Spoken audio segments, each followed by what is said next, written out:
বন্ধুরা, কেমন আছো তোমরা সবাই? আশা করি তোমরা সবাই ভালো আছো। ভগবানের কৃপায় যে যেখানে আছো ভালো থেকো, সুস্থ থেকো, এই কামনাই করি। মামনের মনের কথাতে তোমাদের সকলকে সুস্বাগতম। আমিও খুব ভালো আছি। আবার আরেকটি নতুন কন্ট্রোভার্সিয়াল ভিডিও নিয়ে তোমাদের সামনে চলে আসলাম। বলছি, আমার আজকে ভিডিওটা আমি তিনজনকে নিয়ে করব। প্রথমে হচ্ছে আমাদের ঘোড়ামুখী, তারপরে হচ্ছে ওই সমাজসেবক দাদা, আর আরেকজন হচ্ছে আমাদের ম্যাডাম, সঙ্গীতা ম্যাডাম। আচ্ছা, প্রথমে আমি ঘোড়ামুখীর উদ্দেশ্যে কিছু কথা বলি। কালকে যতদূর সম্ভব আমি সকালবেলায় মনে হয় ভিডিওটা ঘোড়ামুখীকে নিয়ে করেছিলাম, বিকালবেলায় আমি অন্য আরেকজনকে নিয়ে কন্টেন্ট বানিয়েছিলাম।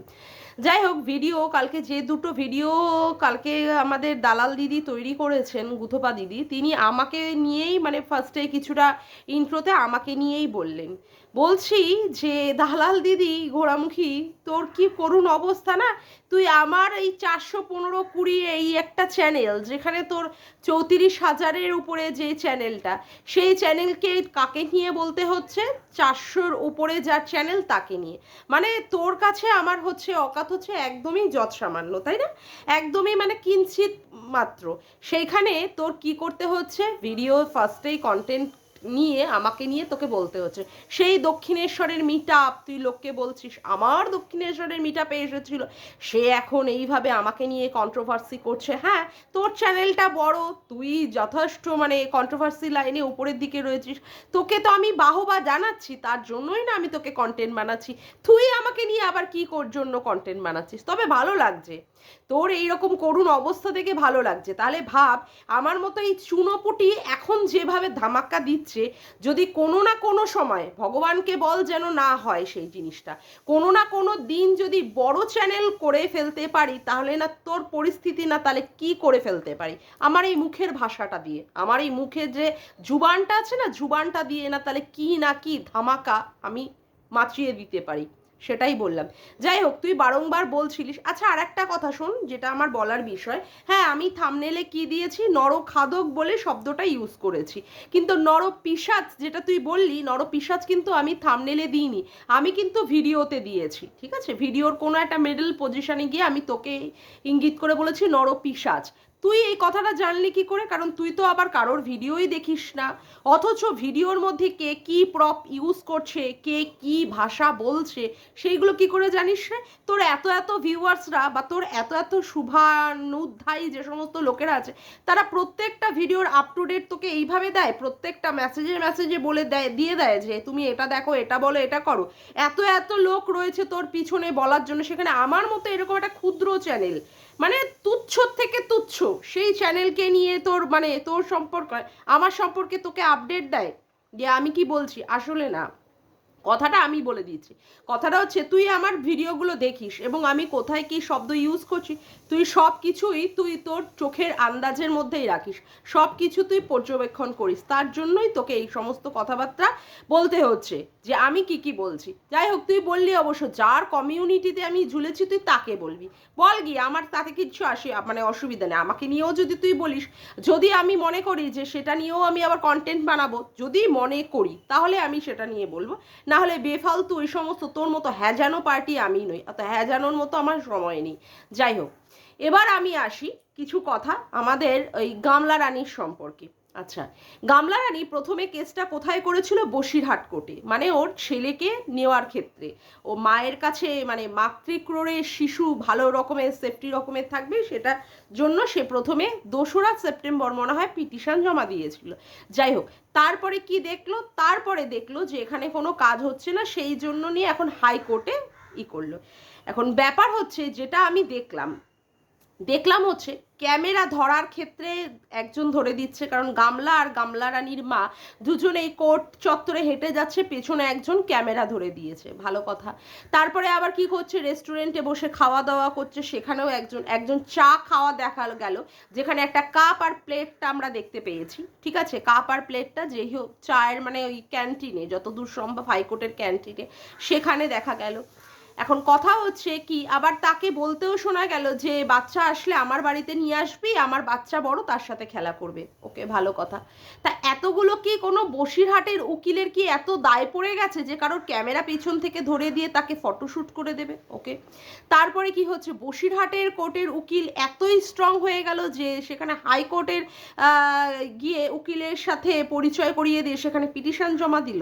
যদি এতই স্ট্রং আর এতই তাবড় তাবড় যদি উকিল বসিরহাটে থেকেই থাকে, তাহলে 498-এর মতো কেস তারা কেন ধোপে টেকাতে পারলো না? কেন গামলা রানীকে মাঝে একটা ভিডিও করে বলে দিতে হয়েছিল যে উকিলের পিছনে টাকাই খরচ করে যাচ্ছে, অথচ সে কোনো ফলপ্রসূ, সে কোনো রেজাল্ট পাচ্ছে না? যদি এতটাই স্ট্রং হবে, তাহলে কেন সেখান থেকে ও পিটিশন জমা দিয়ে ও ছেলের কাস্টাডি নিয়ে কেন সেখান থেকে কোনো সুবিচার পেল না? এবার ব্যাপার হচ্ছে এই যে মানে কোর্টের যে কেসটা, যেটা বসিরহাট কোর্টে যে কেসটা হয়েছে, সেই কোর্টের কেসটা যদি সেখান থেকে নিম্ন আদালত থেকে যদি সে কোনো কিছু না পায়, তাহলে জেলা আদালতে যায়, মানে ডিস্ট্রিক্ট কোর্ট। তা ডিস্ট্রিক্ট কোর্ট যতদূর সম্ভব আমি জানি সেটা হচ্ছে বারাসাত কোর্ট, কারণ 24 পরগনা জেলার পুরোটাই হচ্ছে বারাসাত কোর্টের আন্ডারে পড়ে। বারাসাত কোর্টের মধ্যে না গিয়ে সে কেন আজকে হাইকোর্টে গেল?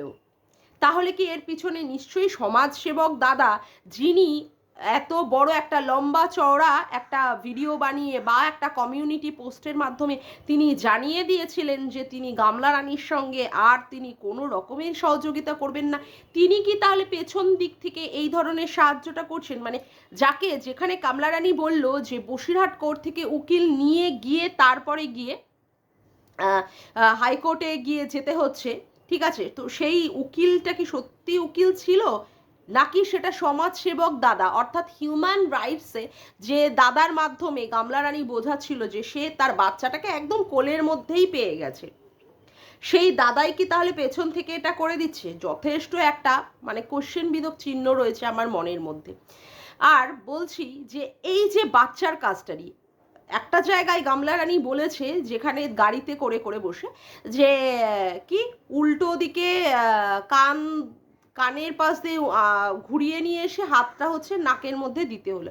সেটা কি সত্যি শুধুমাত্র যাতায়াতের ক্ষেত্রেই শুধু বোঝালো, নাকি হাইকোর্টে মামলা করার ক্ষেত্রে সেটা বোঝালো যে সে হাইকোর্টেই যাচ্ছে, সেই সমাজসেবক দাদার মাধ্যমেই সে যাচ্ছে, কিন্তু বড্ড বেশি ঘুরিয়ে পেঁচিয়ে সে হাইকোর্টের গিয়ে দ্বারস্থ হলো? মানে এই সমস্ত প্রশ্ন আমার কিন্তু মাথার মধ্যে বারংবার ঘুরে বেড়াচ্ছে, তাই না? যদি লোয়ার কোর্টে একটা পিটিশন জমা দিয়েই সে কি বলছিল, গামলা রানী বলছিল বাচ্চা তার কাছে চলে আসছে, মানে অন দ্য ওয়ে, জাস্ট কিছু মানে মিনিটের ব্যাপার বা জাস্ট কিছু ঘন্টার ব্যাপার, তাই না? আবার এখন কি করছে গামলা রানী, সেখানে বাচ্চার এই কি মানে হাইকোর্টে পিটিশন জমা দেওয়ার পরেই মিষ্টি নিয়ে এসছে, মিষ্টি মুখ করাচ্ছে, যাতে করে মনে হচ্ছে যেন ওর কাছে বাচ্চা সত্যি সত্যি পেয়ে যাচ্ছে, মানে কোর্টের যে কেসটা ও জিতে যাচ্ছে। মানে এই যে ধরনের কিছু অপক্ক কথাবার্তা আর এই মানুষকে ভুলভাল বোঝানোর কথাবার্তা, মানে এইগুলো হচ্ছে কি বলুন তো, মানুষকে বোকা বানানোর একটা পরিকল্পনা, তাছাড়া আর কিছুই না। আর ওইখানে যে উকিলের কথা বলা হচ্ছিল, যদি উকিল এতটাই স্ট্রং হতো, তাহলে উকিল তাহলে বদলাতে হতো বারে বারে। 16 জন উকিল মিলেও যেটা করতে পারলো না, সেটা কি না এখন একজন উকিলই, বসিরহাটের এত স্ট্রং আর তাবড় উকিলই সেই কাজটা করে দিচ্ছে? আর আমার মনে হয় না কোনো উকিল কোনো মানে কারোর যার মানে হয়ে কাজটা করে, সে কারোর ক্যামেরা ধরে দিয়ে তার ব্লগ চ্যানেলের কিছু ফটোশ্যুট করে দেয়। এটা নিশ্চয়ই সেই সমাজসেবক দাদা, যিনি পিছন থেকে এখন গামলা রানীকে আবার হেল্প করছে। যেহেতু সঙ্গীতা ম্যাডাম এখন সন্দীপকে সাপোর্টে রয়েছে, বা সঙ্গীতা ম্যাডামের মাধ্যমে মানে একটা লিগাল টিম তৈরি হয়েছে, ঠিক আছে, একটা মানে উকিলদের একটা লিগাল টিম তৈরি হয়েছে, যেই লিগাল টিমের মাধ্যমে সন্দীপ এখন লড়াইটা করবে, তার জন্যই হয়তো, টাইট দেওয়ার জন্যই হয়তো আবার ওই সমাজসেবক দাদার হয়তো বা আবার গামলা রানীর জীবনে এন্ট্রি ঘটেছে, যেটা আমাদের কাছে সত্যি মানে পরিষ্কার হয়ে যাচ্ছে, যতই গামলা রানী ওই ক্লিক বেট খেলার চেষ্টা করুক, ঠিক আছে? যাই হোক, এবার আসি আমি কিছু কথা আবার সেই সঙ্গীতা ম্যাডামের উদ্দেশ্যে বলবো। মানে এই যে আমাদের ইউটিউবটা কি একটা মানে জায়গা যেখানে অল টাইম তাণ্ডব চলে, অল টাইম প্রত্যেক দিন আমাদের আর কন্টেন্ট খুঁজে বার করতে হয় না যে কি নিয়ে আজকে আমি কন্ট্রোভার্সি করব। কালকে গত রাত থেকে আমরা দেখছি লাইভ লাইভ লাইভ, একজনের লাইভ শেষ হয় তো আরেকজনের লাইভ শুরু হয়, আরেকজনের লাইভ শেষ হয় তো আবার দুসরা আরেকজনের লাইভ শুরু হয়ে যায়।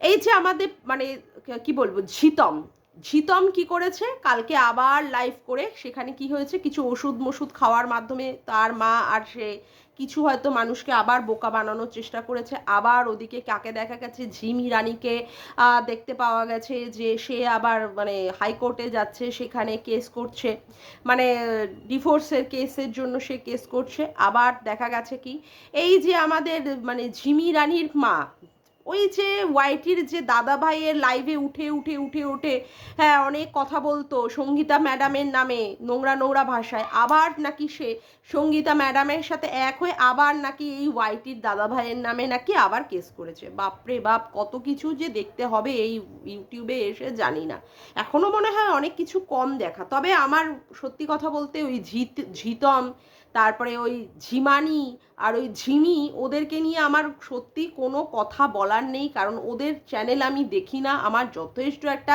ইরিটেশন হয়। আর কিচ্ছু নেই চ্যানেলে, আজকে এর সাথে এ বিয়ে করছে, কালকে ওর সাথে ও চলে যাচ্ছে, কালকে ডিভোর্স হয়ে যাচ্ছে, আবার কিছু সমাজসেবক দাদা দিদিদের মাধ্যমে আবার এন্ট্রি করছে, মানে এইসব ছাড়া। তবে ম্যাডামকে আজকে আমি কিছু কথা না বলেই পারছি না যে ম্যাডাম জোর করে না কিচ্ছু হয় না, আবার বলছি জোর করে কিচ্ছু হয় না।